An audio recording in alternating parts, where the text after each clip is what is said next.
मेरे सभी आदरणीय को पैनलिस्ट को और आपके चैनल के सभी प्यारे प्यारे दर्शकों को भारतीय जनता पार्टी की तरफ से मेरे यानी डॉक्टर आशीष का प्यार भरा नमस्कार। सबसे पहले तो हमें ये समझना पड़ेगा कि इस समय जो विपक्ष के मुंगेरी लाल के हसीन सपने दिखाई हमें दे रहे हैं, जब ये सोचते हैं कि ये भारतीय जनता पार्टी को पटक नहीं दे देंगे, उत्तर प्रदेश में अपना साम्राज्य फिर से स्थापित कर लेंगे, तो इनको ग्राउंड वर्क और ग्राउंड रियलिटी की बिल्कुल भी कोई जिसको बोलते हैं इल्म नहीं है, ऐसा क्लियर प्रतीत होता है। क्योंकि आप देखिएगा कि जहां पे पिछली बार भारतीय जनता पार्टी सबसे बड़ी पार्टी बन के उभरी थी और कुल 303 सीटें अकेली बीजेपी लेके आई थी और एनडीए की 353 सीटें थी, तो वहीं पे देश की सबसे पुरानी पार्टी कांग्रेस मात्र 52 सीटों पे ही निपट गई थी और 52 भी तब जब 350 से ज्यादा पे लड़ी थी तो 52 आई थी। इस बार जो इनकी हालत है, अखिलेश कहते हैं भैया 17 से ऊपर भूल जाओ, ममता दीदी कहती हैं 2 4 5 चलो बस इसके ऊपर भूल जाओ, केजरीवाल जी कहते हैं पंजाब को तो भूल जाओ,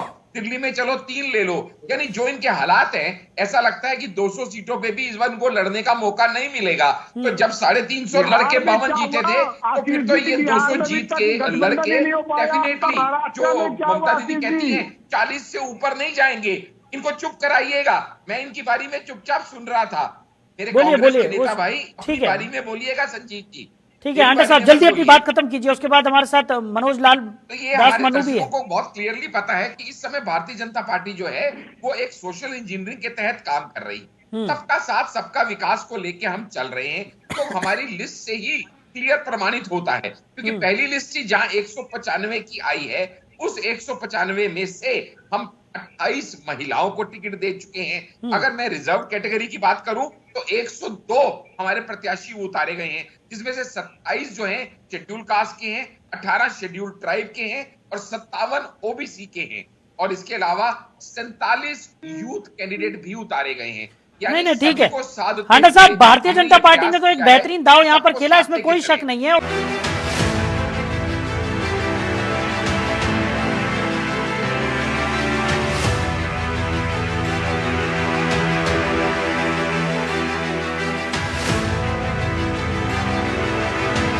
मैं सबसे पहले तो ये बताऊंगा कि जब कांग्रेस के मेरे प्रवक्ता बात कर रहे हैं तो बड़ी हास्यप्रद बात है। आपके सारे दर्शक देख के हैरान परेशान हैं और मुस्कुरा रहे होंगे जब ये कहते हैं हमारा शीर्ष नेतृत्व राहुल गांधी, वो जो भारत जोड़ो न्याय यात्रा छोड़ छोड़ के कैम्ब्रिज भागते हैं। और ये भी पता चल जाता है ओपी इंडिया की न्यूज के माध्यम से कि वो भी एक कैम्ब्रिज का प्रोग्राम नहीं था, किसी और प्राइवेट बंदे ने वो प्रोग्राम कराया था। कैम्ब्रिज का सिर्फ हॉल किराए पे लिया गया था, जिसको छोड़ के ये भाग गए न्याय यात्रा छोड़ के। जबकि यहाँ पे हिमाचल की हालत क्या है इनको पता है। खैर, उनकी सीरियसनेस तो हम सबने पार्लियामेंट में तब भी देखी है जब वो फ्लाइंग किस देते हैं, जादू की चप्पी देते हैं, तो हम सबने देखा कि उनकी सीरियसनेस कितनी है। विपक्ष की सीरियसनेस हमने तब भी देखी जब बीच में नहीं बोलेंगे सर, आप बीच में नहीं बोलेंगे, थोड़ा सभ्य डिबेट करें प्लीज। हमने कांग्रेस की सीरियसनेस तब भी देखी, विपक्ष की सीरियसनेस तब भी देखी जब धनखड़ जी का राज्यसभा के बाहर मजाक उड़ाया गया, तभी भी हमें समझ में आया ये कैसे सीरियस लोग हैं। खैर, ये जो इंडी गठबंधन है, ये गठबंधन नहीं, ये ठग बंधन है। क्योंकि इन सबके पास ना नेता है, ना नेतृत्व है, ना निर्णय शक्ति है, ना नीति है। इनका एक ही ध्येय है कि किसी तरीके से मोदी भगाओ और अपनी करप्शन को आगे बढ़ाओ। ना तो इनका ज्वाइंटली आज तक एक भी रैली ये करने में कामयाब हो पाए थे इतने टाइम से, ना इनका संयोजक फाइनल हुआ, ना इनका लोगो फाइनल हुआ, ना इनका पास कोई एजेंडा है। ये सब दुनिया देख रही है। और सबसे बड़ी बात, जब यहाँ पे अखिलेश के अपना पार्टी के प्रवक्ता आके बात करते हैं तो भूल जाते हैं कि यूपी में इनका अस्तित्व है क्या। कहते हैं जिसने यूपी जीता उसने देश जीता। पिछली बार इनको कितनी सीटें आई थी? कुल मिला के 5 सीटें। इनसे कहीं ज्यादा तो मायावती बहन 10 ले गई थी डबल। अच्छा हांडा साहब आपने अभी आपने लग रहा था कि उनका फायदा ना हो जाए। ठीक है, इसकी 5 सीटें आई हो, वो बात करता है कि हम 80 की 80 जीत लेंगे। यानी मुंगेरी लाल के हसीन सपने नहीं है तो और क्या है।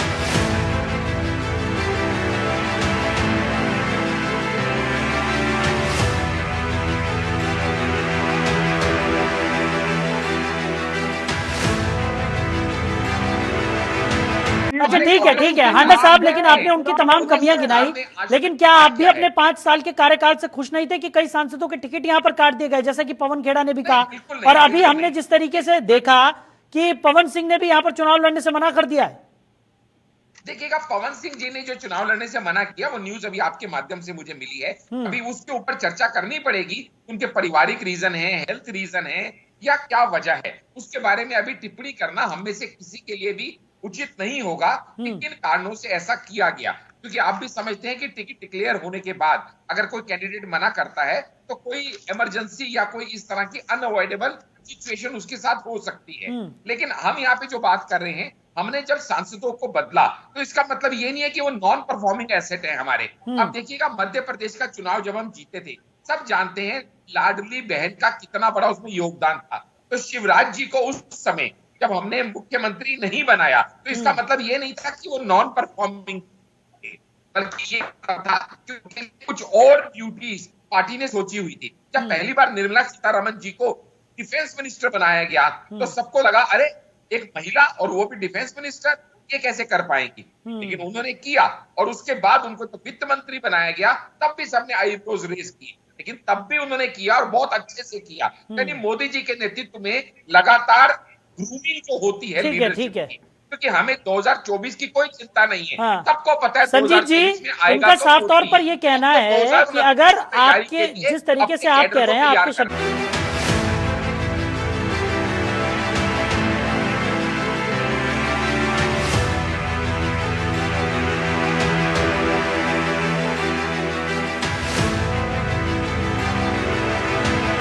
भारतीय जनता पार्टी ने कहीं ना कहीं संदेश दे दिया है कि आप अगर इस तरीके की अनर्गल भाषा का इस्तेमाल करते हैं या जनता के बीच में आप हिट नहीं है, तो भारतीय जनता पार्टी के लिए भी आप फिट नहीं है।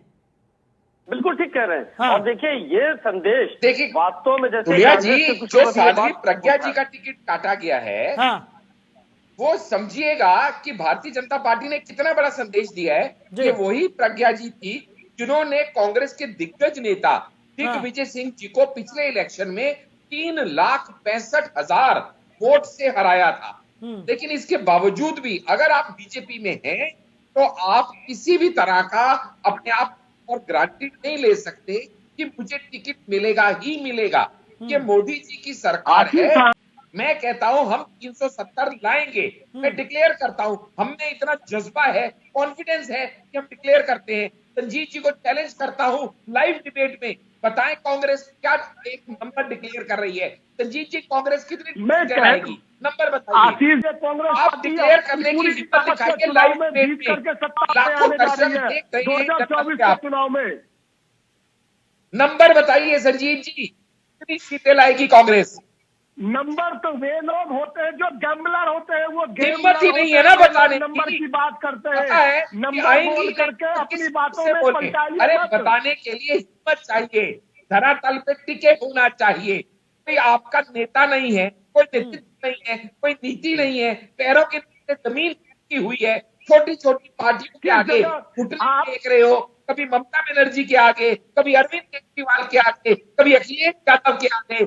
दाता के नाम तो 2024 चुनाव रिजल्ट के बाद पता चल जाएगा। चलिए ठीक है, अब समय हमारे पास कम है, जल्दी जल्दी फाइनल कमेंट। ठीक है हांडा जी, संजीत जी, देखिए मैंने भरपूर समय आप लोगों को दिया, आप लोगों ने अपनी बात रखी, हमने सुनी भी।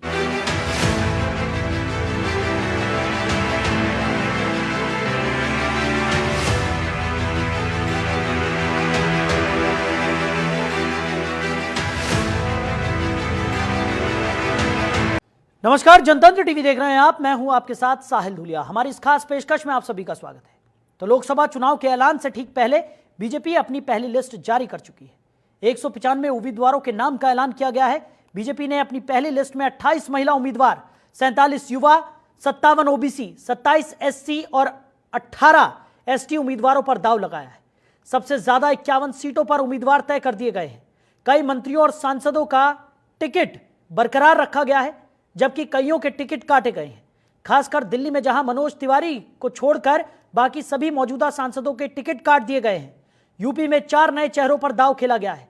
पहली ही लिस्ट में बीजेपी ने एक क्लियर कर दिया कि पिछले 5 सालों में जो हिट था वो लिस्ट में है, और जो कमजोर हुआ बीजेपी ने फिलहाल उसे बाहर का रास्ता दिखा दिया। जिन्हें टिकट मिला है वो पार्टी आलाकमान का आभार जता रहे हैं।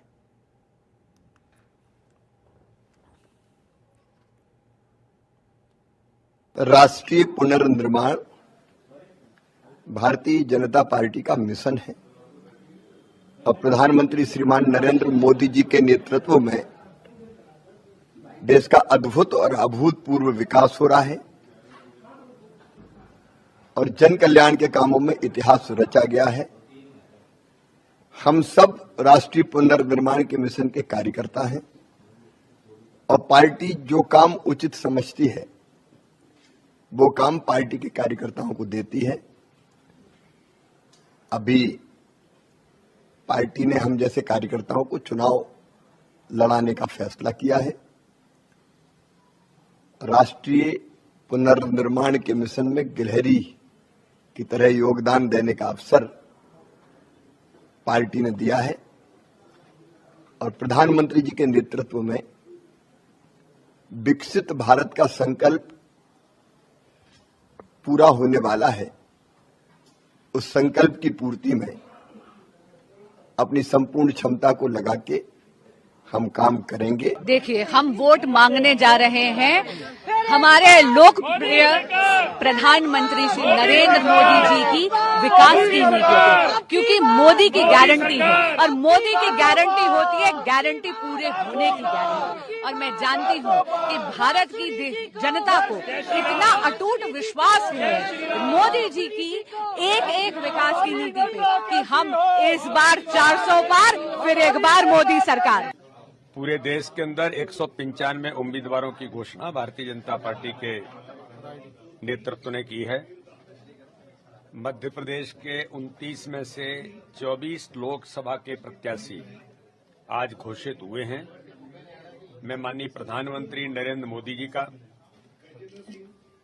भारतीय जनता पार्टी के हमारे गृह मंत्री माननीय अमित शाह जी का, भारतीय जनता पार्टी के सम्मानीय राष्ट्रीय अध्यक्ष आदरणीय जेपी नड्डा जी का बहुत हृदय से धन्यवाद करता हूं कि अच्छे कार्यकर्ता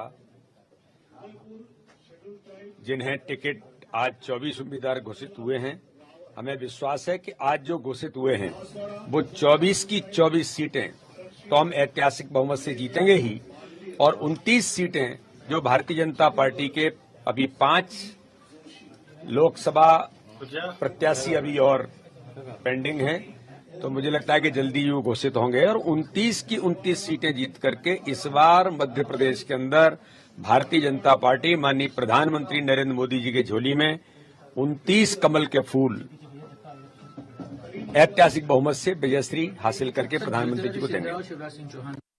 सुबह से जिस तरह से एक के बाद एक इनके कुछ वरिष्ठ सांसद राजनीति से या चुनावी राजनीति से संन्यास लेने की बात कर रहे थे, तब समझ में नहीं आ रहा था कि क्या हो रहा है। क्या वो भारतीय जनता पार्टी की जो शैली है, कार्यशैली, उससे परेशान है, व्यथित है? गौतम गंभीर जी हो गए या जयंत सिन्हा साहब हो गए, क्यों उन्होंने ऐसा निर्णय लिया, ये जनता को भी जानने का हक है। फिर जब लिस्ट आई तो देखा कि कई नाम कटे हुए हैं, तो क्या जिनके नाम कटे हैं उनकी कार्यशैली से भाजपा के शीर्ष नेतृत्व खुश नहीं है? तो जब वही खुश नहीं है तो 5 साल का हिसाब कौन देगा? जिन लोगों की टिकट कटी है उन सांसदों का, भाई 5 साल तो उन्होंने बर्बाद कर दिए ना अपने लोगों के। हर बार तो मोदी जी अपने नाम पे वोट लेने आ जाते हैं, लेकिन जब आप अपने सिटिंग एमपीज को बदलते हो तो उसका भी आपको हिसाब किताब देना चाहिए कि आखिर क्यों आपने ये निर्णय लिया। क्या वो नाकारा थे कि आप उनको वापस नहीं दोहराना चाहते थे? आपको लगता था कि आपके नाम के बावजूद वो नहीं जीत पाएंगे? तो नरेंद्र मोदी के नाम का जो तथाकथित जादू है, शायद वो इन सीटों पर नहीं चल रहा। साहिब परवेश सिंह वर्मा जी की सीट पर या रमेश बिधोड़ी जी की सीट पर या मीनाक्षी लेखी जी की सीट पर। अब देखिए, भारतीय जनता पार्टी परिवारवाद के ऊपर इतनी बड़ी बड़ी बातें कहती रही है। मुझे लगता है कि हर बड़े भाषण के अंदर परिवारवाद के ऊपर तंज किया जाता है और आज सुषमा स्वराज जी की बेटी को अगर टिकट दिया जा रहा है तो परिवारवाद का एक जीता जागता उदाहरण है। मैं मानता हूं कि सुषमा स्वराज जी आज यहां नहीं है, हमारे मन में भी उनके लिए सम्मान है, मगर ये सम्मान जो दूसरी पॉलिटिकल पार्टी के लोग नहीं रहते हैं, उनके बच्चों को जब टिकट दिया जाता है तो वो सम्मान भारतीय जनता पार्टी में नहीं दिखता। इसका मतलब भारतीय जनता पार्टी की कथनी और करनी में बड़ा फर्क है।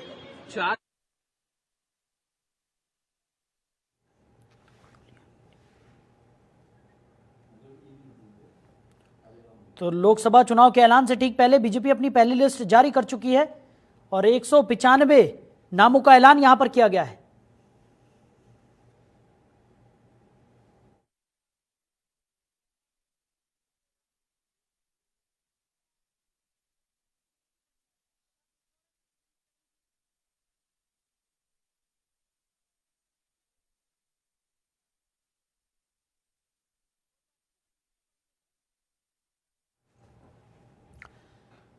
तो इधर बीजेपी सामने आई है तो विपक्ष ने भी इस पर चुटकी ली है। दिल्ली में सुषमा स्वराज की बेटी बांसुरी स्वराज को उम्मीदवार बनाए जाने पर आपने अभी सुना कि सौरभ भारद्वाज ने क्या कुछ कहा।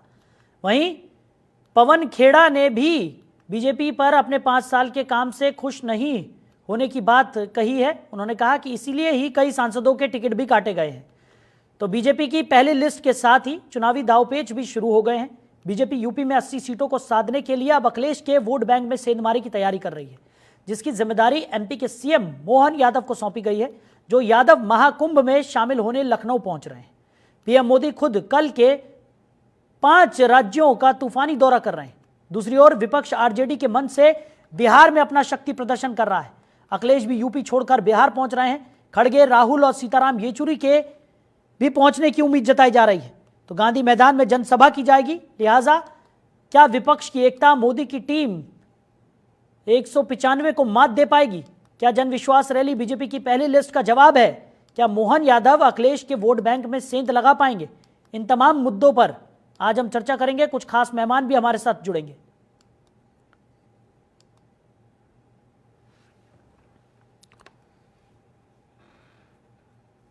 तो इसी मुद्दे पर ज्यादा चर्चा के लिए डॉक्टर आशीष हांडा नेता हैं भारतीय जनता पार्टी, वो हमारे साथ चर्चा में शामिल हो गए हैं। संजीत कुमार नेता हैं कांग्रेस के, वो भी हमारे साथ जुड़ गए हैं। डॉक्टर एस के दुबे प्रवक्ता है समाजवादी पार्टी, हमारे साथ चर्चा में साथ निभा रहे हैं। मनोज लाल दास मनु नेता हैं जेडीयू के, वो भी हमारे साथ जुड़ गए हैं। डॉक्टर इंदुकांत दीक्षित वरिष्ठ पत्रकार हैं, वो भी हमारे साथ चर्चा में साथ निभा रहे हैं। तो आप सभी मेहमानों का बहुत स्वागत है जनतंत्र टीवी में। चर्चा की शुरुआत हम करेंगे संजीत कुमार जी के साथ। संजीत जी, जिस तरीके से भारतीय जनता पार्टी की अगर हम बात करें तो पूरी social engineering Bharatiya Janata party ने यहां पर लगा दी है। जो पहली लिस्ट जारी की है, युवाओं को साधा गया है, जातियों पर फोकस किया गया है, महिलाओं को साधा गया है, और एक तरह से कहा जाए तो सभी कुछ इस लिस्ट के जरिए भारतीय जनता पार्टी ने साधने की कोशिश की है। अब इसका जवाब कैसे देंगे?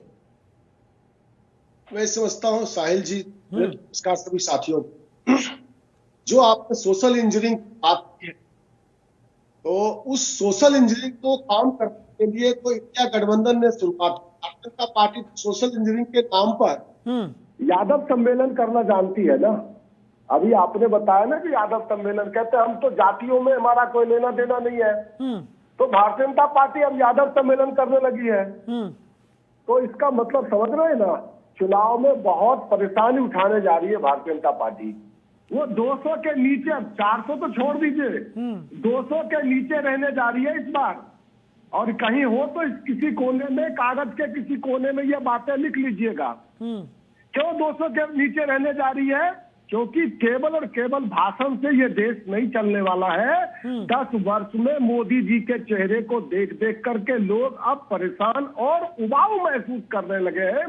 2 टर्म, 5-5 साल के 2 टर्म भारतीय जनता पार्टी को दिया गया, लेकिन विकास के हर क्षेत्र में भारतीय जनता पार्टी के द्वारा लीडरशिप इसमें कमजोर साबित हुई है और नाकाम साबित हुई है। जहां तक बिहार में अभी जो गांधी मैदान के अंदर जो रैलियां चल रही है, मैं समझता हूं उसका आकार देख करके मैं समझता हूं 10 दिन पहले, 15 दिन पहले आपके ही टीवी शो में मनोज लाल दास मनु हमारे साथ हमारी बातों को मिला रहे थे। कल परसों प्रधानमंत्री जी की सभा में नीतीश जी कह रहे अब तो हम आप ही के साथ रहेंगे।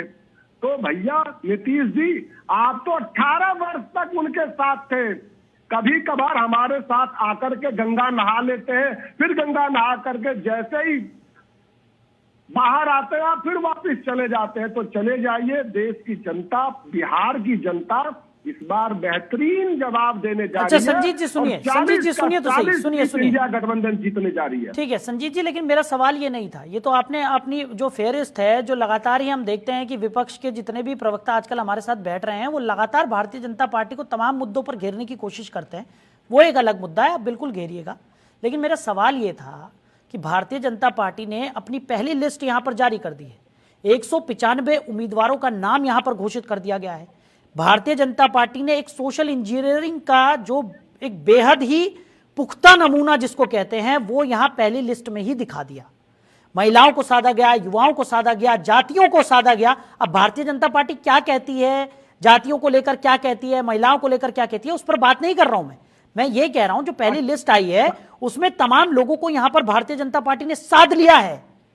अब मंत्रियों को सबक भी सुनिए, सवाल सुन लीजिए, थोड़ा लंबा सवाल है लेकिन इसी में सब कुछ पूरा सार है आज की चर्चा का, इसीलिए मैं ये आपसे सवाल कर रहा हूं। अब देखिए, लिस्ट जारी कर दी गई, तमाम लोगों को यहां पर साध लिया गया, युवाओं पर फोकस किया गया, महिलाओं पर फोकस किया गया, साथ ही साथ मंत्रियों को यह सबक भी दे दिया गया कि 5 साल में जो हिट रहा वही अभी भी यहां पर फिट है, नहीं तो उसे भी लिस्ट से बाहर का रास्ता दिखा दिया गया है। कई लोगों की टिकट यहां पर कट गए। तो एक तरफ तो भारतीय जनता पार्टी अपनी रणनीति के तहत आगे बढ़ रही है, लेकिन हम विपक्षियों की बात करें तो सिर्फ रैलियां, सिर्फ मंथन, लेकिन किसी तरह का कोई निष्कर्ष यहां पर क्यों नहीं निकल पा रहा है, यह सवाल है मेरा। देखिए मन के अंदर जिसे डर होता है ना उसे उकताहट होती है और वही जल्दबाजी करता है। अच्छा, जो लोग अपने आप में आत्मविश्वास नहीं रखते हैं वही जल्दीबाजी करते हैं और जल्दीबाजी कभी कभी परेशानी का कारण बनता है। भारतीय जनता पार्टी को ये जल्दीबाजी किया गया कदम परेशानी का कारण बनने जा रहा है। क्यों?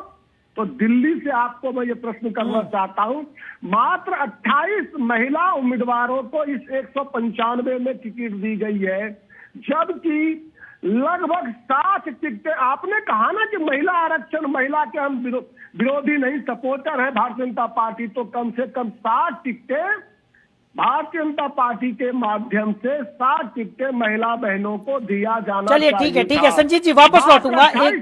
Doctor S K. दुबे हमारे साथ है। दुबे साहब, मेरा सवाल आप समझ पाए? क्योंकि मुझे कहीं ना कहीं ये लग रहा है कि फिर से वही, जैसे अभी संजीत जी से मैं सवाल कर रहा था, वो फिर भारतीय जनता पार्टी को कोसते हुए नजर आ रहे हैं कि वो ऐसा कर रही है, वैसा कर रही है, उनकी गलतियां गिना रहे हैं। मेरा सवाल गलतियों को लेकर है ही नहीं, सवाल यह है कि भारतीय जनता पार्टी तो लगातार अपनी रणनीति के तहत आगे बढ़ रही है, लेकिन विपक्षी गठबंधन की क्या रणनीति है वो किसी को समझ नहीं आ रहा। खाली महज रैलियां करने से या भारतीय जनता पार्टी पर तमाम तरीके के आरोप लगाने से क्या आगे की जो जंग है वो सध पाएगी? दुबे साहब। देखिए धूलिया जी, उत्तर प्रदेश की जहां तक हम बात करते हैं तो हमारा पीडीए काम कर रहा है। पिछड़ा, दलित, अल्पसंख्यक, अगड़ा, आदि आबादी, सारे लोगों के साथ समाजवादी पार्टी ने संपर्क बनाया हुआ है और पिछले, हम कह सकते हैं कि कम से कम पिछले एक वर्ष से हम ग्राउंड लेवल पर वर्क कर रहे हैं और लोगों के बीच में हैं। और लोगों के बीच में जब हमने पाया कि कहीं ना कहीं, इस बात को शायद आप माने या ना माने, लेकिन आक्रोश भारतीय जनता पार्टी की सरकार के प्रति है, ये आप मानना पड़ेगा। ठीक है, आप माने ना माने ये आपकी मर्जी है, लेकिन जहां हमें ऐसा लगा है और उसी के बेस पर हम ये कह सकते हैं कि भारतीय जनता पार्टी की, नरेंद्र मोदी की सरकार को कम से कम हम उत्तर प्रदेश में रोक देंगे। ये हम 100% ये हमारा दावा है और ये मेरा भरोसा है। आपके चैनल के माध्यम से मैं ये कहना चाहता हूँ कि भारतीय जनता पार्टी की सरकार को आने से अगर कोई रोक सकता है तो वो सिर्फ और सिर्फ उत्तर प्रदेश है, जहां से ये चले थे वहीं इनका रास्ता। ठीक है, चलिए, आपका भरोसा कितना कारगर साबित होता है तो आने वाला वक्त ही बताएगा। डॉक्टर आशीष हांडा हमारे साथ हैं, उनका रुख मैं करूंगा, लेकिन उससे पहले सीएम शिवराज सिंह चौहान जो पहले मध्य प्रदेश के सीएम रहते थे, वो क्या कुछ कह रहे हैं कांग्रेस को लेकर। बड़ा दिलचस्प बयान उन्होंने दिया है, पहले वो सुन लेते हैं। हमारे ब्यूरो चीफ ने उनसे बातचीत की थी, अब उनसे पहले सुन लेते हैं कि वो क्या कह रहे हैं, उसके बाद चर्चा को हम आगे बढ़ाएंगे। मध्य प्रदेश के पूर्व मुख्यमंत्री, बीजेपी के वरिष्ठ नेता शिवराज सिंह चौहान जी हमारे साथ हैं। सर, आपको डबल बधाई, पहली तो जनतंत्र टीवी की तरफ से, दूसरा जहां से आपको टिकट मिला है मैं वहां का मतदाता हूं। धन्यवाद आपको। सर, कैसे देखते हैं, अब विदिशा से आप 5 बार पहले भी नेतृत्व कर चुके हैं, अब क्या प्राथमिकताएं रहेंगी आपकी वहां? पार्टी ने जो काम दिया उसको निष्ठापूर्वक करना, यही हमारी प्राथमिकता है। भारतीय जनता पार्टी राष्ट्रीय पुनर्निर्माण का मिशन है और मिशन जहां तय कर देता है कि आपको यहाँ काम करना है, वहां हम लोग काम करते हैं। अब फिर कहा है कि संसद में जाना है और जनता की सेवा करना है, तो उस काम में जुटेंगे। ये बहुत पहले आपने घोषणा की थी, एक भविष्यवाणी की थी कि ना दूल्हा है ना बारात है और चल पड़े हैं। तो ये इंडी गठबंधन की जो बैठक है उसमें अभी तक सब झूलम झाल है, क्या कारण है ऐसा? ना नेता है, ना नीति है, ना नियत है, केवल बस में बैठ के घूम रहे हैं। मैं तो केवल इतना ही कहूंगा कि कांग्रेस भी समाप्ति की तरफ है, दिशाहीन कांग्रेस। कोई सोच नहीं है, कोई विचार नहीं है। बात करते हैं नफरत की, नफरत से खुद भरे हुए हैं। कांग्रेस के नेताओं से नहीं मिलते थे। तो मैं तो ये मानता हूं कि राहुल गांधी जी ये ठाने बैठे हैं कि महात्मा गांधी ने जो इच्छा प्रकट की थी, कांग्रेस का निर्माण सत्ता के लिए नहीं हुआ, देश की आजादी के लिए हुआ है, और उन्हें उस समय कहा था कि कांग्रेस भंग कर दो। तो महात्मा गांधी जी की बात स्वर्गीय पंडित जवाहरलाल नेहरू जी ने नहीं मानी, लेकिन राहुल जी ठान के बैठे हैं कि वो गांधी जी की इच्छा को जरूर पूरा करेंगे, कांग्रेस को समाप्त करेंगे। सर, एक आखिरी सवाल यह है कि मध्य प्रदेश की 29 सीटों के अलावा पूरे देश में 400 पार का नारा दिया है, तो कितनी उम्मीद, कितना भरोसा है आपको? फिर एक बार मोदी सरकार, अब की बार 400 पार। ये नारा नहीं है, ये संकल्प है, और उसके लिए मध्य प्रदेश की 29 सीटें बीजेपी जीतेगी। बहुत बहुत शुक्रिया। शिवराज सिंह चौहान है, जिनको विदिशा से पार्टी ने नेतृत्व दिया है और अब वो चुनाव लड़ने की तैयारी कर रहे हैं। कैमरामैन राहुल सेजकर के साथ गौरव शर्मा, जनतंत्र टीवी, भोपाल। तो पूर्व मुख्यमंत्री शिवराज सिंह चौहान का भी साफ तौर पर यह कहना है कि कांग्रेस जो है वो अब पूरी तरह से खत्म होती हुई नजर आ रही है। इस पर भी हम चर्चा करेंगे, कांग्रेस से हम प्रतिक्रियाएं भी लेंगे, लेकिन डॉक्टर आशीष हांडा हमारे साथ हैं, नेता है भारतीय जनता पार्टी के। पहले उनका रुख कर लेते हैं। हांडा साहब, जल्दी से मैं आपकी प्रतिक्रिया चाहूंगा, क्योंकि हमें एक ब्रेक के लिए भी फिर रुकना होगा, तो जल्दी जल्दी पहले आप अपनी प्रतिक्रियाएं दे दीजिए। पूरा विपक्ष जो है वो भारतीय जनता पार्टी के खिलाफ लामबंद होता हुआ नजर आ रहा है। आज आरजेडी के मंच से भी एक हुंकार रैली यहां पर निकलने वाली है, जन विश्वास रैली इसका नाम दिया गया है। और जिस तरीके से पूरा जो विपक्ष है वो एकजुट होकर भारतीय जनता पार्टी के खिलाफ यहां पर खड़ा है और कह रहा है कि पटखन ही दे देगा भारतीय जनता पार्टी को, क्या कहेंगे इस पर? आपको, मेरे सभी आदरणीय को पैनलिस्ट को और आपके चैनल के सभी प्यारे प्यारे दर्शकों को भारतीय जनता पार्टी की तरफ से मेरे यानी डॉक्टर आशीष का प्यार भरा नमस्कार। सबसे पहले तो हमें यह समझना पड़ेगा कि इस समय जो विपक्ष के मुंगेरी लाल के हसीन सपने दिखाई हमें दे रहे हैं, जब ये सोचते हैं कि ये भारतीय जनता पार्टी को पटकनी दे देंगे, उत्तर प्रदेश में अपना साम्राज्य फिर से स्थापित कर लेंगे, तो इनको ग्राउंड वर्क और ग्राउंड रियलिटी की बिल्कुल भी कोई, जिसको बोलते हैं, इल्म नहीं है, ऐसा क्लियर प्रतीत होता है। क्योंकि आप देखिएगा कि जहां पे पिछली बार भारतीय जनता पार्टी सबसे बड़ी पार्टी बन के उभरी थी और कुल 303 सीटें अकेली बीजेपी लेके आई थी और एनडीए की 353 सीटें थी, तो वहीं पे देश की सबसे पुरानी पार्टी कांग्रेस मात्र 52 सीटों पे ही निपट गई थी, और 52 भी तब जब 350 से ज्यादा पे लड़ी थी तो 52 आई थी। इस बार जो इनकी हालत है, अखिलेश कहते हैं भैया 17 से ऊपर भूल जाओ, ममता दीदी कहती हैं 2, 4, 5 चलो बस इसके ऊपर भूल जाओ, केजरीवाल जी कहते हैं पंजाब को तो भूल जाओ, दिल्ली में चलो 3 ले लो। यानी जो इनके हालात हैं, ऐसा लगता है कि 200 सीटों पे भी इस बार इनको लड़ने का मौका नहीं मिलेगा। तो जब 350 लड़के 52 जीते थे, तो फिर तो ये 200 जीत के लड़के डेफिनेटली, जो ममता दीदी कहती है 40 से ऊपर नहीं जाएंगे। इनको चुप कराइएगा, मैं इनकी बारी में चुपचाप सुन रहा था। मेरे कांग्रेस के नेता भाई, अपनी बारी में बोलिएगा संजीत जी। ठीक है हांडा साहब, जल्दी अपनी बात खत्म कीजिए, उसके बाद हमारे साथ मनोज लाल दास मनु भी है। को बहुत क्लियरली पता है कि इस समय भारतीय जनता पार्टी जो है वो एक सोशल इंजीनियरिंग के तहत काम कर रही है। सबका साथ सबका विकास को लेके हम चल रहे हैं, तो हमारी लिस्ट से ही क्लियर प्रमाणित होता है। क्योंकि पहली लिस्ट ही जहां 195 की आई है, उस 195 में से हम 28 महिलाओं को टिकट दे चुके हैं। अगर मैं रिजर्व कैटेगरी की बात करूं तो 102 हमारे प्रत्याशी उतारे गए हैं, जिसमें से 27 जो हैं शेड्यूल कास्ट के हैं, 18 शेड्यूल ट्राइब के हैं और 57 ओबीसी के हैं, और इसके अलावा 47 यूथ कैंडिडेट भी उतारे गए हैं। नहीं ठीक है हांडा साहब, भारतीय जनता पार्टी ने तो एक बेहतरीन दाव यहाँ पर खेला, इसमें कोई शक नहीं है, उसको उसके आंकड़े में पहले भी पेश कर ही चुका हूं। ठीक है, मैं वापस लौटूंगा। मनोज जी हमारे साथ हैं, नेता है जेडीयू के। मनोज जी, आज तो आपके इलाके में ही तमाम जो विपक्षी जो गठबंधन है वो एकजुट हो रहा है, तमाम विपक्षी नेताओं का जमावड़ा आज देखने को मिलेगा बिहार में, और जिस तरीके की स्थिति है, सब यही कह रहे हैं कि भारतीय जनता पार्टी अब टिक नहीं पाएगी विपक्षी गठबंधन के सामने, क्या कहेंगे?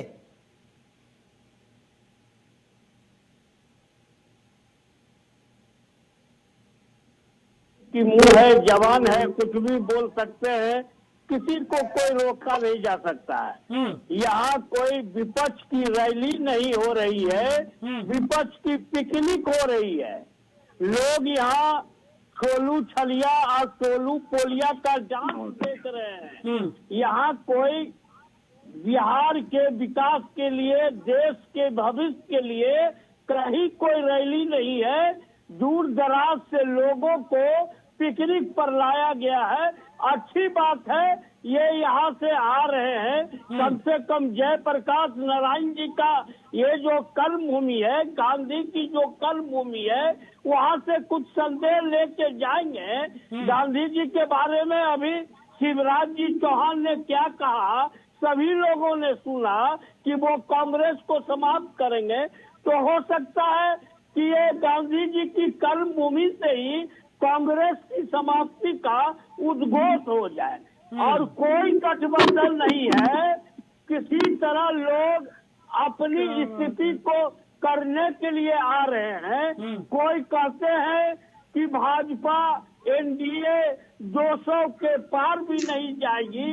अच्छी बात है, उनके मुंह में मिठाई आए कि कम से कम जो अभी पूरे देश में जो कांग्रेस जीती हुई है, इस बार कम से कम कांग्रेस को जो विपक्ष के हैसियत होनी चाहिए उतनी शक्ति मिल जाए, यही हम ईश्वर से प्रार्थना करेंगे। आऊंगा संजीत जी, आऊंगा और भी पैनलिस्ट है, सबको एक एक बारी सबकी प्रतिक्रियाएं हम ले लें, उसके बाद मैं आप ही के पास आऊंगा, आप काउंटर दीजिएगा। डॉक्टर इंदुकांत हमारे साथ हैं, वरिष्ठ पत्रकार हैं, काफी अच्छी समझ रखते हैं राजनीति की और पहले भी कई बार हमारे साथ चर्चाओं में जुड़ चुके हैं। इंदुकांत जी, बहुत स्वागत है आपका जनतंत्र टीवी में।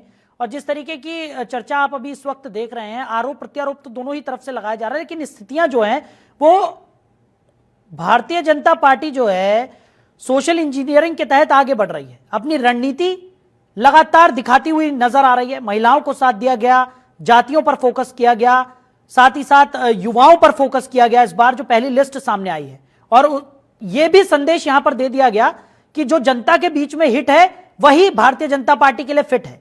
दूसरी तरफ विपक्ष एक साथ लामबंद होने की कोशिशों में जुटा हुआ है, लगातार ये कह रहे हैं कि तमाम जो दिग्गज हैं वो एक जगह पर जुड़ेंगे और उसके बाद भारतीय जनता पार्टी को पटखनी यहां पर दी जाएगी। आप क्या मानते हैं, क्या लग रहा है आपको?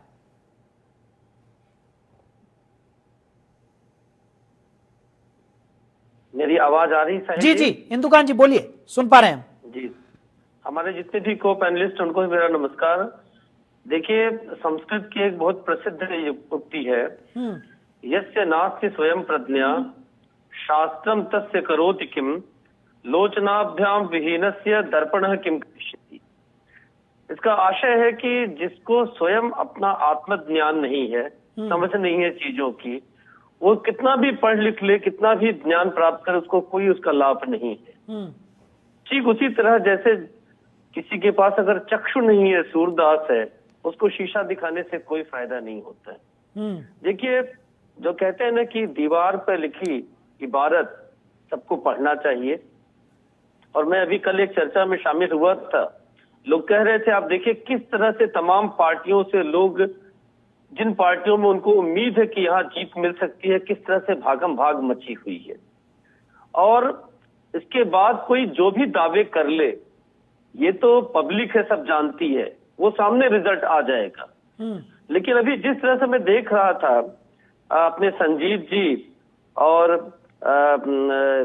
डॉक्टर दुबे जिस तरह की बातें कह रहे थे, आप देखें इसी बिहार की जमीन से शुरुआत हुई थी माननीय नीतीश जी के ही नेतृत्व में इंडी गठबंधन बनाने की, और वहां से स्वयं नीतीश कुमार चले गए। और आपने देखा किस तरह से प्रधानमंत्री की रैली में उन्होंने खुद कहा, हम तो स्वयं प्रधानमंत्री भी हंसने लगे और हमें भी संकोच हो रहा था सुन के कि हम यहाँ से गायब हो गए थे, उन्होंने शब्द का प्रयोग किया।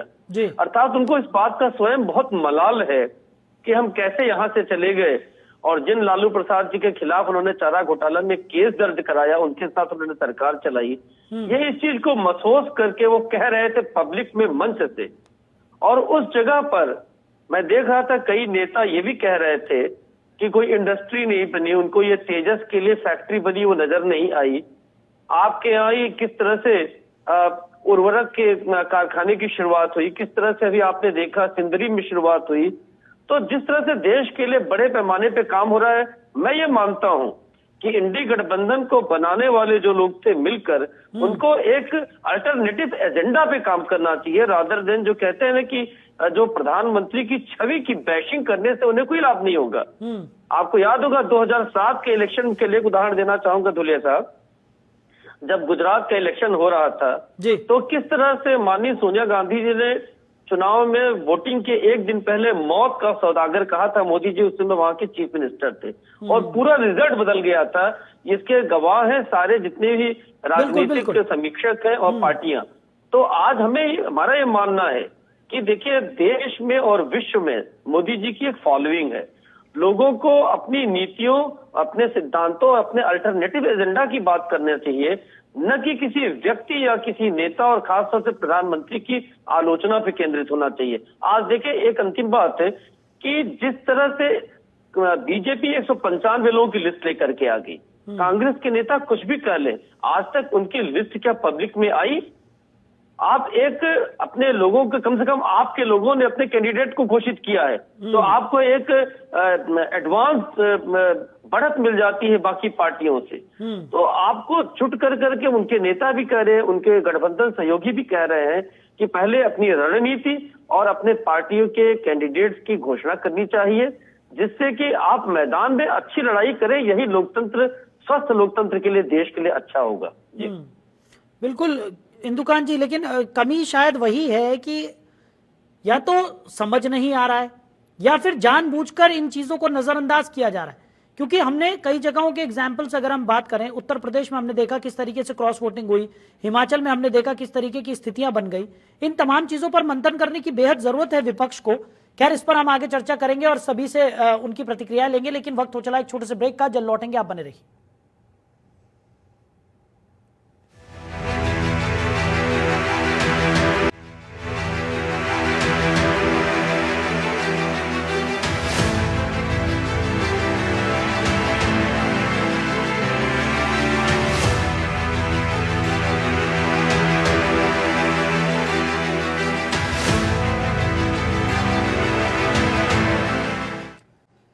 तो ब्रेक के बाद हमारी इस खास पेशकश में एक बार फिर से आप सभी का स्वागत है। चर्चा को आगे बढ़ने हुए संजीत कुमार जी नेता हैं कांग्रेस के, वो हमारे साथ लगातार जुड़े हुए हैं। संजीत जी, सवाल वही बना हुआ है कि एक तरफ Bharatiya Janata party social engineering दिखाती हुई नजर आ रही है, अपनी रणनीति के तहत आगे बढ़ रही है, दूसरी तरफ विपक्षी गठबंधन के अंदर जो अपने हैं वही दुश्मन बनते हुए दिखाई पड़ रहे हैं। हमने उत्तर प्रदेश में देखा क्रॉस वोटिंग हुई, हिमाचल की स्थिति किसी से छुपी हुई नहीं है, हालांकि कितना भी नकारा जाए लेकिन स्थितियां गंभीर हैं। क्या कहेंगे?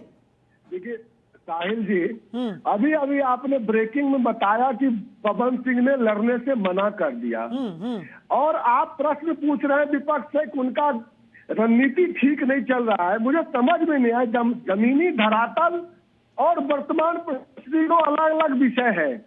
पवन सिंह ने मना कर दिया, बीजेपी उम्मीदवार घोषित होने के बाद मना कर दिया उन्होंने। कितनी बड़ी बेइज्जती है भारतीय जनता पार्टी के लिए। ये शायद भारतीय जनता पार्टी के लीडर ये समझ नहीं पा रहे हैं।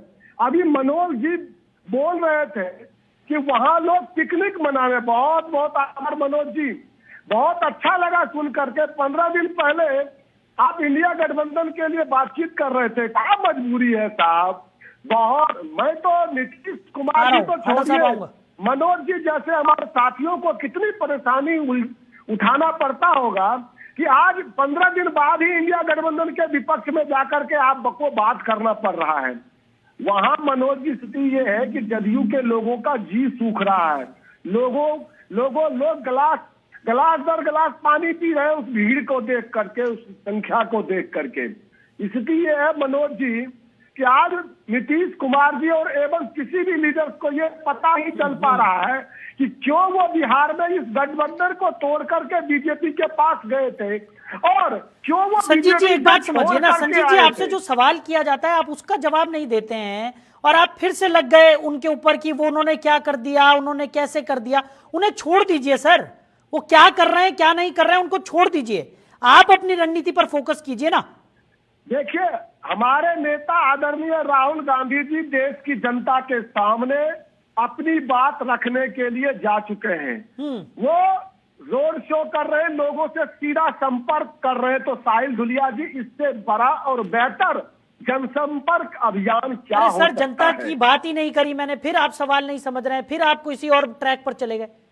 ठीक है, मैं वापस लौटूंगा। दुबे जी हमारे साथ है। दुबे जी, मेरा सवाल यह है कि अंदरूनी कलह से कैसे निपट पाएंगी पार्टियां? इंडिया गठबंधन तो बना लिया गया, लेकिन गठबंधन में सब कुछ सही तो नहीं नजर आ रहा है। हालांकि हम कितना भी नकार लें, लेकिन उत्तर प्रदेश में जिस तरीके से क्रॉस वोटिंग हुई राज्यसभा चुनाव में, हिमाचल में जिस तरीके की कांग्रेस की स्थिति देखने को मिल रही है, और तमाम अलग अलग राज्यों से भी जो तमाम नेता हैं वो एनडीए का रुख कर रहे हैं, अपने आप को कैसे मजबूत कर पाएंगे आप लोग? कैसे अपने नेताओं को समझा पाएंगे? इसका अंदाजा आप इसी से लगाइए। अभी आपने ब्रेकिंग चलाई कि पवन ने मना कर दिया। हाँ। तो अभी आप देखिए क्या क्या होता है। ये राजनीति है, राजनीति में क्या क्या होगा ये कोई कह नहीं सकता है। नहीं, इसका जवाब हम हांडा साहब से लेंगे, लेकिन ठीक है, एक कैंडिडेट अगर चुनाव नहीं लड़ना चाहते हैं वो कह रहे हैं, लेकिन यहाँ तो अरे एक कैंडिडेट नहीं।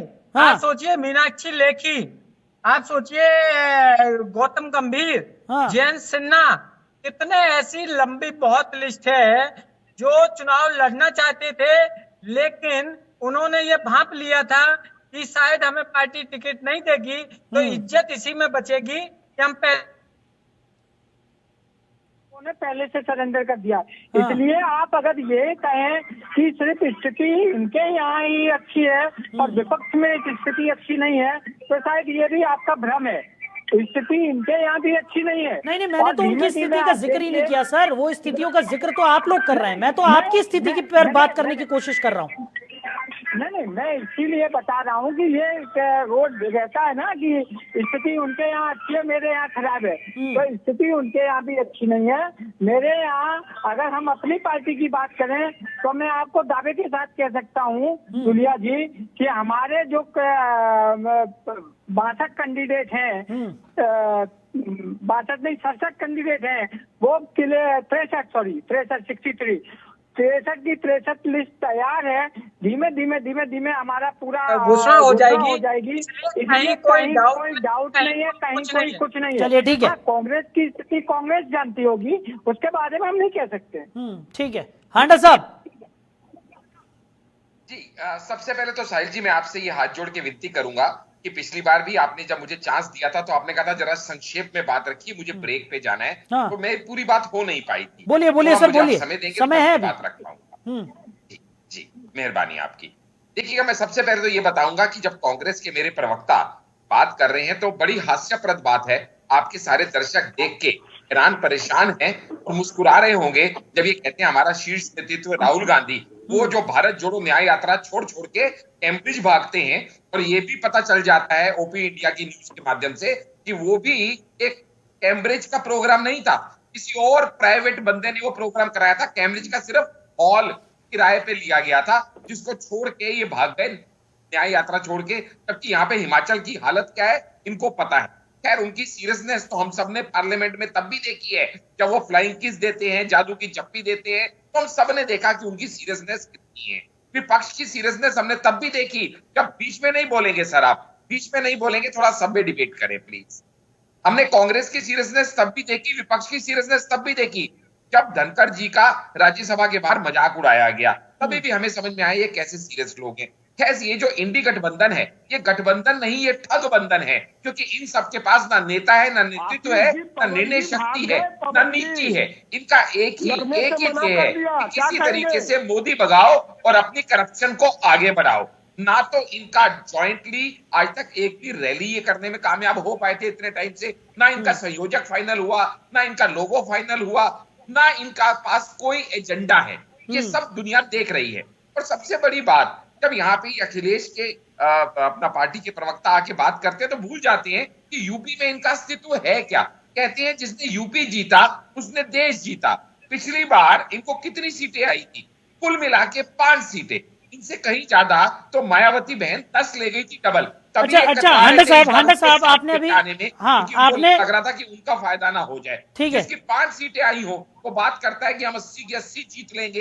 यानी मुंगेरी लाल के हसीन सपने नहीं है तो और क्या है। अच्छा ठीक है हांडा साहब, लेकिन आपने उनकी तमाम कमियां गिनाई, लेकिन क्या आप भी अपने 5 साल के कार्यकाल से खुश नहीं थे कि कई सांसदों के टिकट यहाँ पर काट दिए गए, जैसा कि पवन खेड़ा ने भी कहा, और अभी हमने जिस तरीके से देखा कि पवन सिंह ने भी यहाँ पर चुनाव लड़ने से मना कर दिया है। देखिएगा, पवन सिंह जी ने जो चुनाव लड़ने से मना किया वो न्यूज अभी आपके माध्यम से मुझे मिली है। अभी उसके ऊपर चर्चा करनी पड़ेगी। उनके पारिवारिक रीजन है, हेल्थ रीजन है या क्या वजह है, उसके बारे में अभी टिप्पणी करना हम में से किसी के लिए भी उचित नहीं होगा कि किन कारणों से ऐसा किया गया। क्योंकि आप भी समझते हैं कि टिकट डिक्लेयर होने के बाद अगर कोई कैंडिडेट मना करता है तो कोई इमरजेंसी या कोई इस तरह की अनअवॉइडेबल सिचुएशन उसके साथ हो सकती है।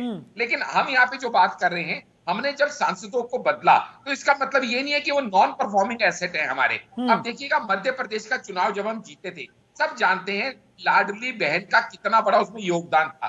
तो शिवराज जी को उस समय जब हमने मुख्यमंत्री नहीं बनाया तो इसका मतलब ये नहीं था कि वो नॉन परफॉर्मिंग, बल्कि ये था क्योंकि कुछ और ड्यूटीज पार्टी ने सोची हुई थी। जब पहली बार निर्मला सीतारमण जी को डिफेंस मिनिस्टर बनाया गया तो सबको लगा अरे एक महिला और वो भी डिफेंस मिनिस्टर, ये कैसे कर पाएंगी। लेकिन उन्होंने किया और उसके बाद उनको तो वित्त मंत्री बनाया गया, तब भी सबने आईब्रोज रेज की, लेकिन तब भी उन्होंने किया और बहुत अच्छे से किया। यानी मोदी जी के नेतृत्व में लगातार ग्रूमिंग जो होती है लीडरशिप की, क्योंकि हमें 2024 की कोई चिंता नहीं है। सबको पता है संजीत जी, उनका साफ तौर पर यह कहना है कि अगर आपके जिस तरीके से आप कह रहे हैं, आपके शब्दों की अगर हम बात करें कि भारतीय जनता पार्टी अपने सांसदों की आलोचना यहाँ पर कर रही है और उनके टिकट यहाँ पर काटे जा रहे हैं, तो तब भी लेकिन वो लोग तो उनके साथ जुड़े हुए हैं। कोई हमने किसी अपने सांसद की आलोचना नहीं की, उनके बीच में किसी तरह का कोई मतभेद नहीं है, वो फिर भी भारतीय जनता पार्टी के लिए पूरे जोर शोर के साथ काम कर रहे हैं। संजीत जी, सबसे बड़ी बात यही है ना, क्योंकि एक बात समझिएगा, मैं साइड में इतना बता दूं कि लोग कहते हैं कि कहा कि मैं इस राजनीति से ही संन्यास ले लूंगा। आपने नितिन गडकरी जी के बारे में, नितिन गडकरी जी के बयान से उनके बारे में आप बहुत अच्छे तरीके से जानते हैं। साहिल दुनिया जी, ठीक है हांडा साहब जवाब ले लेते हैं, आऊंगा वापस। बोलिए संजीत जी। नरेंद्र मोदी जी के साथ किस प्रकार राजनाथ सिंह का उनकी बदनामी हुई और किस प्रकार वो माला के फ्रेम में वो आना चाहते थे और उनको निकाला गया बाहर। आपने ये फोटो देखा होगा साहिल दुनिया जी, आपने साहिल दुनिया जी ये भी फोटो देखा होगा कि नड्डा जी का हाथ पकड़ के अमित शाह ने किस प्रकार उन्होंने मंच से साइड कर दिया, उतार दिया, बगल में बैठा दिया। आज शीर्ष नेतृत्व का किस प्रकार से अपमान किया जा रहा है, भारतीय जनता पार्टी के लोग कार्यकर्ता जानते हैं। भारतीय जनता पार्टी का कार्यकर्ता इस प्रकार को भी जानते हैं कि किस प्रकार अशोक चौहान को तुरंत कांग्रेस से लेकर के राज्यसभा की टिकट दे दिया गया और भारतीय जनता पार्टी के कार्यकर्ता मुंह देखते रहे। चलिए ठीक है, एक एक करके हांडा जी, ठीक है संजीत जी, हांडा जी एक एक करके बात कीजिए सर, ऐसे ना आपकी आवाज हम तक ढंग से पहुंच पा रही है ना जनता कुछ समझ पा रही होगी। ठीक है, मैं वापस लौटूंगा। मनोज जी सुन रहे हैं आप जिस तरीके से तमाम तरीके के आरोप संजीत जी की तरफ से लगाए जा रहे हैं, चाहे वो जेडीयू हो चाहे वो एनडीए हो, उनका यही कहना है कि नेताओं की कोई रिस्पेक्ट नहीं है, नेताओं के टिकट काटे जा रहे हैं। अरे नेताओं की रिस्पेक्ट वहां नहीं है जब ठीक है, पहले मैं मनोज जी से प्रतिक्रिया चाहूंगा। ठीक है हांडा जी, मैंने देखिए आपको पूरा समय दिया था, अब उन्हें भी बोलने दीजिए ना सर, और भी लोग हैं हमारे साथ। बोलिए मनोज जी। देखिए साहिल जी, सभी दल के अपने अपने होते हैं, वो किस उम्मीदवार को चुनाव लड़ाएगी, किसे हटाएगी, इस पर दूसरे दल का कोई आपत्ति नहीं होनी चाहिए। वो अपने हिसाब से चलती है। हमें जो सीट मिलेगा हम उस पर कब किसको बदलेंगे कब किसको लाके लड़ाएंगे, इससे दूसरे दल को क्या लेना देना है, पहली बात। दूसरी बात कि ये नैतिकता की बात करते हैं, तो ये नैतिकता में ये कहाँ बता रहे हैं एक बार भी कि वो कौन से कारण है कि उनके विधायक टूट रहे हैं, दूसरे दल के खेमे में जा रहे हैं, ये नहीं बोल सकते हैं भैया, ये नहीं बता रहे हैं। जिस रायबरेली की जनता राजीव गांधी, इंदिरा गांधी तक के लिए अपना जीवन न्यौछावर करती, वहां से सोनिया गांधी ने चुनाव लड़ने के बजाय चोर दरवाजे से लोकसभा संसद में, राज्यसभा में राहुल गांधी भागेंगे, तो इनको अपने दल को देखना चाहिए। शारीरिक रूप से वो कमजोर है, बीमार है, होने के नाते आप क्या कहना चाहते हैं मनोज जी?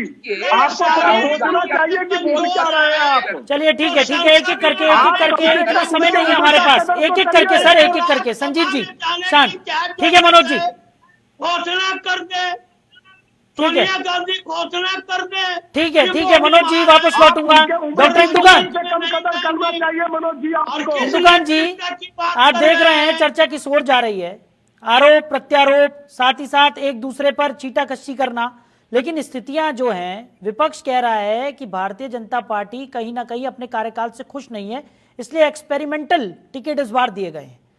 साथ ही साथ घोषणा दूसरी तरफ भारतीय जनता पार्टी का यह कहना है कि विपक्ष एकजुट होने का दिखावा जरूर कर रहा है, लेकिन अंदर खाने में कुछ भी ठीक नहीं है। साहिल जी, आ रहा हूं मनोज जी, वापस लौटूंगा। इंदुकान जी को बोलने दीजिए, फिर मैं आ रहा हूं आपके पास, बोलिए। जी धुलिया साहब, देखिए मनोज जी ने ये सवाल बहुत बड़ा उठाया, हाँ, जिसका जवाब सचमुच संजीत जी को देना बनता है कि वो बीजेपी ने जिन जिलों का टिकट काटा है या बदला है, जैसे लेखी जी का बदला है नई दिल्ली से, या आप देखें साहिब सिंह वर्मा जी के बेटे परवेश जी का टिकट बदला है, विधोड़ी जी का टिकट काट दिया है, साध्वी प्रज्ञा का काट दिया है। इन मुद्दों को छोड़ करके उनको पहले तो ये जवाब देना चाहिए पब्लिक डोमेन में। जो अभी बातें संजीत जी कह रहे थे कि बुजुर्ग हो गई है, अवस्था का मामला होता है, सोनिया जी ने रायबरेली क्यों छोड़ा, क्यों राज्यसभा से गई, ये प्रवक्ता के तौर पर ये कह रहे हैं।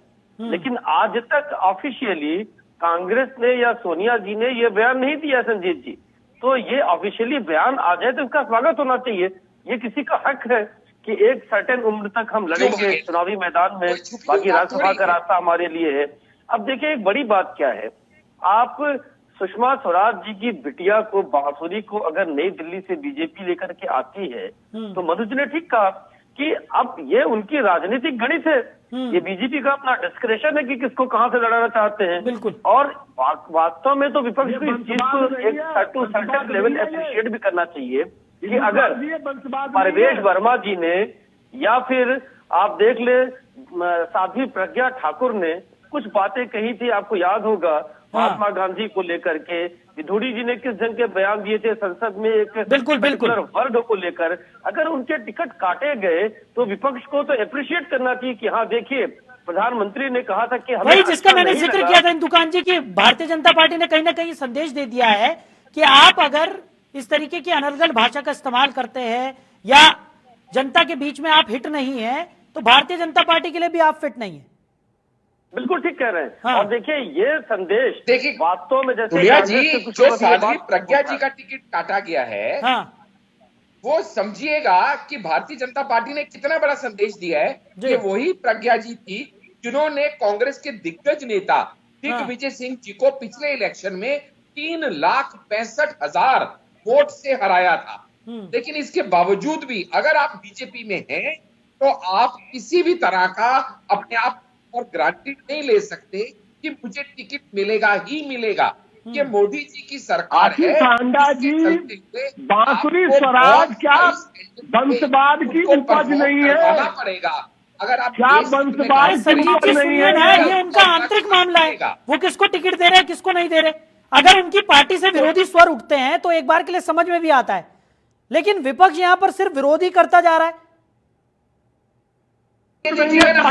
हाँ। को पार करेगी। कांग्रेस से पूछेगा इस बार कितनी सीट लाएंगे, एक बार डिक्लेयर तो कर दे संजीत जी। मैं कहता हूं हम 370 लाएंगे, मैं डिक्लेयर करता हूं, हमें इतना जज्बा है, कॉन्फिडेंस है कि हम डिक्लेयर करते हैं। संजीत जी को चैलेंज करता हूं लाइव डिबेट में, बताएं कांग्रेस क्या एक नंबर डिक्लेयर कर रही है। संजीत जी कांग्रेस कितनी लाएगी, नंबर बताइए। आशीष जी आज आप मेरे साथ डिबेट में आए हैं। कांग्रेस पार्टी एक छोटा सा कार्यकर्ता होने के नाते मैं इतना कहता हूं कि कांग्रेस पार्टी अगले चुनाव जीत करके सत्ता में आने जा रही है, सत्ता में आने जा रही है। आपको आप चिंता ना करें इस बात के लिए। कांग्रेस पार्टी पूरी ताकत से चुनाव में जीत करके सत्ता में आने जा रही है 2024 के चुनाव में। नंबर बताइए संजीत जी, कितनी सीटें लाएगी कांग्रेस?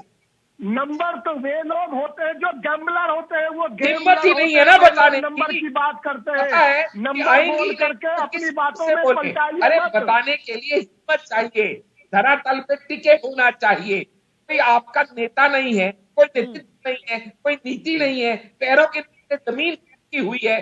छोटी छोटी पार्टियों के आगे घुटने देख रहे हो, कभी ममता बनर्जी के आगे, कभी अरविंद केजरीवाल के आगे, कभी अखिलेश यादव के आगे।